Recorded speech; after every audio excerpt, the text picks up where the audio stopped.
Hi friends, இன்றைக்கி date வந்து 30. இன்றைக்கி அச்சய திருதி வேறு. இன்றைக்கி கெஸிங் பார்ப்போம். இன்றைக்கி வந்து பார்த்தீங்கன்னா இங்கே பாருங்கள், ஷீ போட போடுங்க. 2க்கு 2, 9க்கு 9, 5க்கு 0. நேற்று 42, நேற்று வந்து 92 கொடுத்தேன், ஆனால் பவரில் அடிச்சிட்டான் 42ன்னு. இன்றைக்கி பாருங்கள், ஷீ போர்டு 4, 9 எடுத்திருக்கோம்.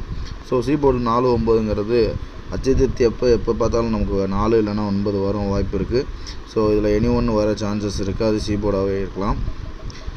ஸோ பார்த்துக்குங்க. நெக்ஸ்ட் வந்து பார்த்தீங்கன்னா இதில் வந்து பாருங்கள், டபுள்ஸ் ஆர் பவர் 94, 72, 55, 499. அப்போ இன்றைக்கும் டபுள்ஸ் தான். ஸோ அதனால் யோசிக்கவே வேணாம். டபுள்ஸில் 0லேருந்து 99 வரைக்கும் வச்சுக்கோங்க. அடுத்த இதில் வந்து பாருங்கள் 37. ஸோ இதில் வந்து ஏ போர்டில் 7 வரலாம். 7 வந்தால் நீங்கள் இப்போ யாராவது கெஸ் பண்ணியிருக்கலாம். 7 வந்தால் ஏசியில் 74 இல்லைனா 79 தான். பார்த்துக்குங்க. ஸோ இதில் வந்து காமிச்சாச்சு. இதில் வந்து பாருங்கள் 2 7 காமிக்குது.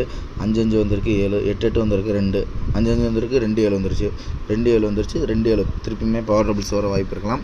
ஸோ 27 72ங்கிறது கூட ஒரு பவர் டபுள்ஸில் வச்சு பாருங்கள். கட் நம்பரை பொறுத்த வரைக்கும் லிமிட் ப்ளே வந்து 0 தான். ஸோ பார்த்து விளாடுங்க 0. இன்றைக்கி அச்சய திருதிக்கு வின் பண்ணுங்கள். Thank you all.